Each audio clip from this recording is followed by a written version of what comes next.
বাসা থেকে চেক করে করে নিয়ে যাওয়া হচ্ছে, স্পেশালি ব্যাচেলর বাসা থেকে। এভাবে জীবন বাঁচা যায় না। আমরা রাতে ঘুমাতে চাই, আমরা শান্তি চাই।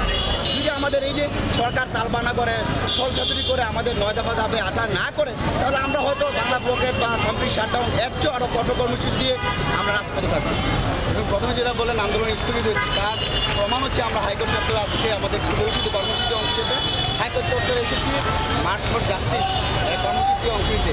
আপনারা জানেন সারা দেশে ছাত্র এবং জনতার উপর যে নির্বিচারে গুলি করা, গণহত্যা, গণগ্রেপ্তার, হামলা মামলা এবং খুন করা হচ্ছে তার প্রতিবাদে এবং জাতিসংঘের অধীনে তদন্তপূর্বক বিচার এবং আমাদের ছাত্র সমাজের যে 9 দফা দাবি আছে সেই 9 দফা দাবি আদায়ের লক্ষ্যে আজকে পুরো বাংলাদেশের ছাত্র সমাজ মার্চ ফর জাস্টিস কর্মসূচি পালন করছে।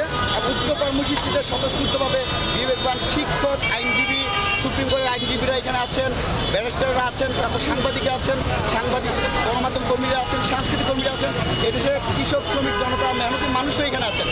আমাদের যতদিন না পর্যন্ত আমাদের চলমান যে 9 দফা দাবি আছে ততদিন পর্যন্ত আমাদের কর্মসূচি চলবে। দেখুন তখন থেকে আমাদের এই আন্দোলনকে পলিটিক্যাল ফ্রেমওয়ার্ক দিয়ে আমাদের আন্দোলনকে ভিন্ন খাতে প্রভাবিত করার চেষ্টা করছে, কিন্তু দেশের সচেতন নাগরিকরা কখনোই সেদিকে দাবিত হয় নাই। কিন্তু আমাদের যে চলমান 9 দফা দাবি এর মধ্যে অন্যতম হচ্ছে আমাদের ছাত্র হত্যার দায় নিয়ে মাননীয় প্রধানমন্ত্রী যে বক্তব্য দিয়েছেন এবং চলমান ছাত্র হত্যা হচ্ছে, অলরেডি প্রায় 250-এরও অধিক মানুষ হত্যা হয়েছে আমরা যে বিভিন্ন তথ্য পাচ্ছি। এর জন্য প্রধানমন্ত্রীকে দায় স্বীকার করে ক্ষমা দিতে হবে। একই সাথে আমরা বলছি প্রত্যেকটা বিশ্ববিদ্যালয় কলেজে নির্বিচারে গুলি করার নির্দেশদাতা হিসাবে স্বরাষ্ট্রমন্ত্রী পুলিশ প্রধানকে পদত্যাগ করতে হবে। পাশাপাশি শিক্ষার্থীদের নিরাপত্তা দিতে ব্যর্থ হয় শিক্ষামন্ত্রীকে পদত্যাগ করতে হবে।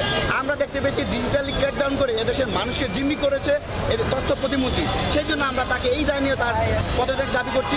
পাশাপাশি আমরা বলছি আন্তর্জাতিক মাধ্যমগুলিতে গণমাধ্যমে আমরা দেখতে পেয়েছি তথ্য প্রতিমন্ত্রী একটা বক্তব্য দিয়েছেন আন্দোলনকারী শিক্ষার্থী এবং যারা শহীদ হয়েছেন তারা হচ্ছে ড্রাগের ইফেক্ট, এই যে কুরুচিপূর্ণ বক্তব্য এবং আন্দোলনকে ভিন্ন খাতে প্রভাবিত করা হয়েছে, এই জন্য আমরা তার পদত্যাগ চাচ্ছি।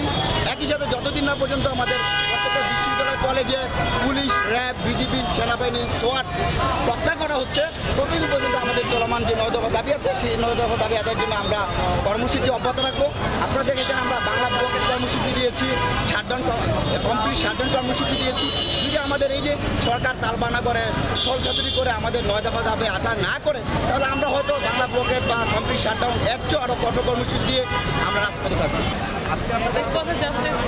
মার্চ ফর জাস্টিস, আমরা বিচার চাই, আমাদের 9 দফা দাবি পূরণ করা হোক, আমাদের সমন্বয়কে ছেড়ে দেওয়া হোক, আর আমরা নিরাপত্তা চাই। আমি চাই আমি যেন রাস্তাতে যাওয়ার সময় ভয় না পাই যে আজকে এই বাসা পৌঁছাতে পারবো না।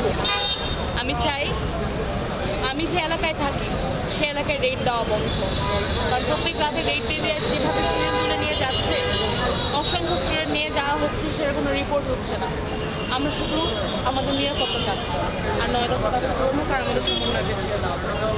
আতঙ্কের ভিতরে আছেন এরকম আতঙ্কের ভিতরে আছেন এরকম আমরা আতঙ্কের ভিতরে কীভাবে না থাকি, যেভাবে গোলাগুলি হচ্ছে, যেভাবে পুলিশ মারা হচ্ছে, যেভাবে স্টুডেন্ট মারা হচ্ছে, আমাদেরকে অ্যাট্যাক করতেছে, যেভাবে ফোন চেক করা হচ্ছে কোনো ওয়ারেন্ট ছাড়া, কোনো ছাড়া, যেভাবে বাসায় ঢুকে রেড দেওয়া হচ্ছে।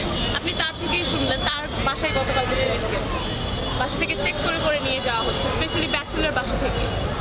এভাবে জীবন বাঁচা যায় না। আমরা রাতে ঘুমাতে চাই, আমরা শান্তি চাই, আমাদেরকে শান্তি দাও। আপনারা যে এসেছেন পরিবার থেকে জেলে ভরা হচ্ছে, আমাদের রিমান্ডে দেওয়া হচ্ছে, আমাদের ডিটেইন করা হচ্ছে, আমরা শুধু এটার বিচার চাই। আমরা চাই আমাদের ভাই বোনদেরকে ছেড়ে দেওয়া হোক, আমাদের 9 দফা দাবি মেনে নেওয়া হোক, আমাদের সমন্বয়